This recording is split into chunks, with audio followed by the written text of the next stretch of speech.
Je suis l'abbé Claude Paradis, j'ai 62 ans. Je suis pour le diocèse de Montréal, mais j'ai pas de paroisse à proprement dite. C'est la rue qui est mon église. C'est Notre-Dame de la rue que j'ai fondée.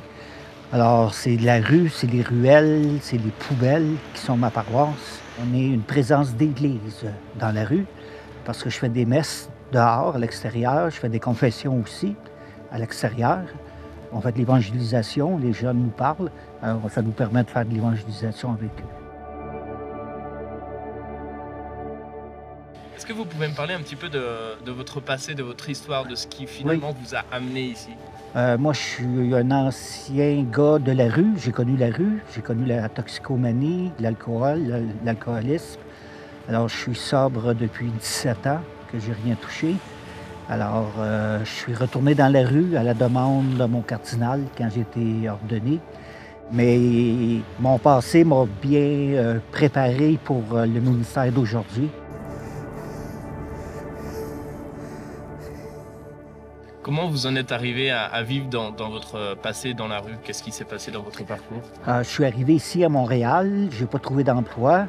Alors, pas d'emploi, pas d'argent, pas de chambre. Alors, c'était un petit peu la vie dure, là, à l'époque. Et puis, comment le Seigneur vous est tombé dessus? Puis, un soir, j'étais dans la rue de Bullion à Montréal, je pensais au suicide.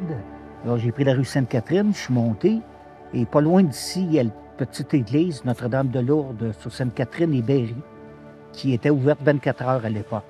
Alors, j'y suis entré, la présence réelle y était. Alors, je me suis mis à genoux, puis je lui ai dit, « T'as deux choix. » À Dieu, j'ai dit, « T'as deux choix. Tu prends ma vie ou tu lui en donnes un sens. » Et là, j'ai senti comme une émotion très forte. Je me suis levé debout, puis je lui ai dit, « Non, tu m'auras jamais comme prêtre. » Parce que j'avais senti ça. Et pas longtemps après, je suis entré au séminaire. Et vu que je voulais me suicider, je me suis dit, aussi bien de me suicider au service des autres. Alors, ça fait 20 ans que je me suicide là, au service des autres. Vous êtes prêt à mourir? Je ne sais pas si je vais mourir dans la rue, mais ça sera une belle mort pour moi. Mais oui, mourir dans la rue, moi, ça m'irait très bien, oui. Oui.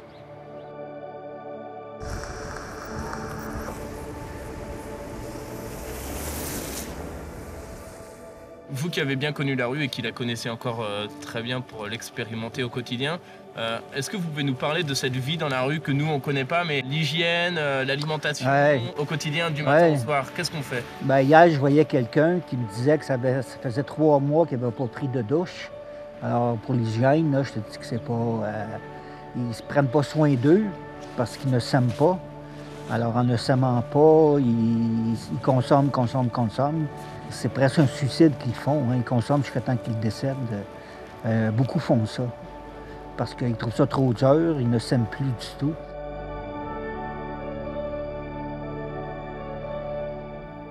Quelle est la chose dont ils ont le plus besoin?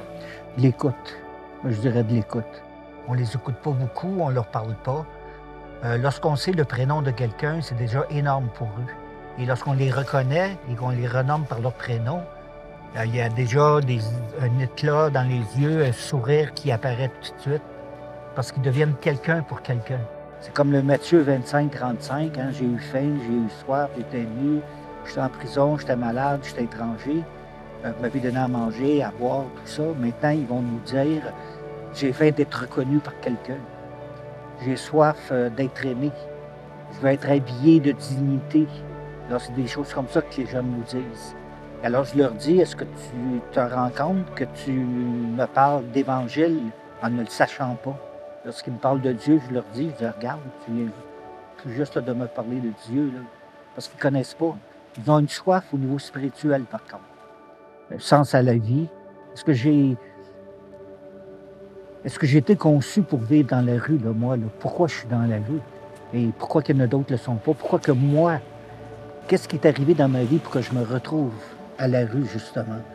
Alors, ils prennent conscience et il faut les aimer, il faut les aimer, il faut les aimer.